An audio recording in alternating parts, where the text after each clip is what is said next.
उषान मैया की जय हो, जय उषान मैया की जय। कहानी सब बहनी सुने और सुन के कमेंट में बतावें कि आपका ये कहानी कैसे लगी। प्यार दुलार ऐसे बनाए रहें। बोला उषानी माई की जय। बहुत बड़ा नगर रहा। वही नगर में एक पंडित जी रहत रहे। पंडित जी अपनी मेहरारू के साथे रहत रहे, पंडिताइन के साथे। लेकिन पंडित बहुत सीधे सरल स्वभाव के रहे और उनके गरीब तो रही। पंडित गरीब रहे लेकिन अवसान माता की पूजा नहीं छोड़त रहे। अवसान माता की पूजा करें पंडित पंडिताइन दोनों जने। और गरीबता रही लेकिन पूजा नहीं उनके छूटत रही। तो एक दिन पंडित जौन बा पंडिताई पढ़ावत रहे 2-3 लड़का के। वही पंडिताई पढ़ावक बरे घर से निकरे तो निकरे लागन तो पंडिताइन कहीं कहीं की शाम के भोजन का बने, घर में कुछ आहे नहीं, बस एक मुट्ठी चावल है। पंडित कुछ नहीं बोले। पंडित के पास कुछ रहा नहीं तो बोले का ऐसे ताके न सामने ताक के ऐसे बस घर से निकल गए। घर से निकल गए तो संझा की जब आए पंडित तो पंडिताइन उनके आगे ले जाए के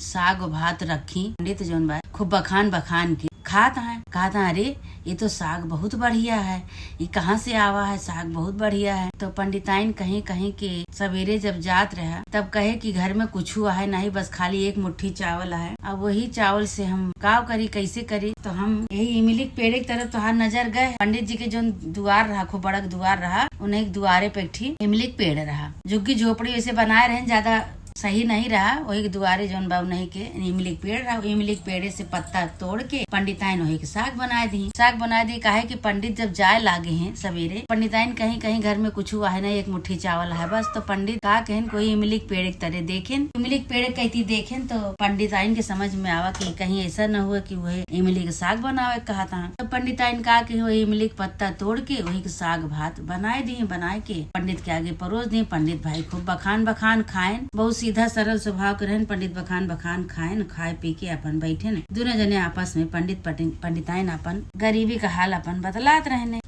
तो अभी धीरे धीरे धीरे धीरे खबर ही उन्हें के नगर में एक जने राजा रहन। उन्हें एक राजा का पता चली कि हमारे नगर में एक जने पंडिताइन है, वो बहुत गरीब है, उनका हालत बहुत खराब ही है। तो पंडित के दुआरे गए राजा गए तो पंडित से कहा था कि पंडित कहे कि तो का सुने कि तोहरे बहुत गरीबता है और तू चला हमारे वही महल के बगली तो का हम बनवाए दे एक ठी कमरा और वहीं चल के तू दोनों जने रहा पंडिताइन। पंडित कहे कि जो नी बतिया हमसे कहा था राजा, हमरे पंडिताइन से कह के देखा हमारा पंडिताइन का कहा थी। तो राजा के बात ला के कहे अरे इतना गरीब पंडित होते हुए इनका हम सहारा देते ही कि चल के हमारे महल के लगे कमरा बनवाए दे, वहीं चल के रहा। लेकिन ये कहा था ये बात हमारे पंडिताइन से कहा। अच्छा चलते पंडिताइन से कहा, देखी पंडिताइन का जवाब देती। तो पंडिताइन से कहा था राजा कहे पंडिताइन कहीं का राजा साहब कहीं की तोहार गरीबता हमसे देखा देख नहीं जात बा। तू दूजने बहुत गरीब है, बहुत परेशानी है तू का दूजने का। चला वहीं अपने महल के लगे तोहार दूजने का हम बनवाए दे ठीक कमरा, वहीं अपन दूजने चल के रहा, वहीं हमारे महल में काम करा, वहीं रहा।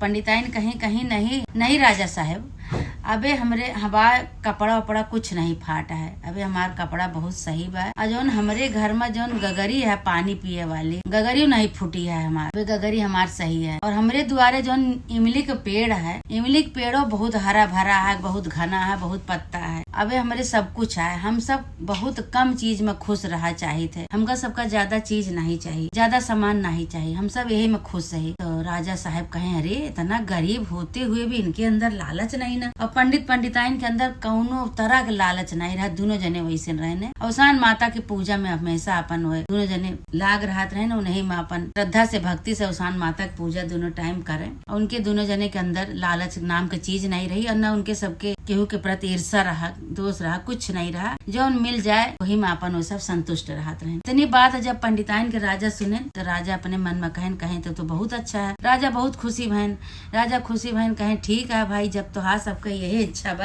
अपने जितना बात हो रहे वही में खुश है तो बहुत बढ़िया चीज है। इच्छा के पूर्ति कबो हो नहीं पाई है और न केहू कह पाया है इच्छा की पूर्ति। जितना इच्छा बढ़ा उतना इच्छा बढ़त है। बस ये कह के राजा अपने महल में चला गए और पंडित और पंडिताइन दोनों जने वही अपने कुरिया में रहे लागे। वही कुरिया में रह के संतुष्टि से श्रद्धा से भक्ति से अपन पूजा पाठ करके अपन जीवन बितावत रहने। उनके अंदर न लालच रहा, न केहू के प्रति ईर्षा दोष रहा। लेकिन धीरे धीरे पंडिताइन वही अवसान माता की पूजा से सच्चाई से अपने श्रद्धा भक्ति से आगे बढ़ गए।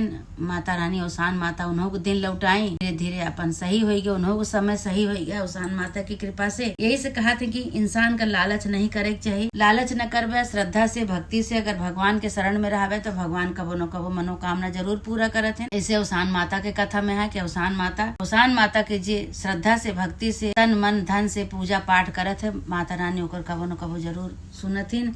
जैसे पंडिताइन के माता रानी तू सुनियो, उनके साथे चमत्कार की हूँ माई, ऐसे माता रानी सबके साथे चमत्कार करा। जे तोहार कहानी सुनावे सबके साथे ऐसे चमत्कार करा। जैसे पंडिताइन के दिन लौटाई, वैसे माता रानी सबका गरीबता दूर करा। बोला ओसान माता की जय।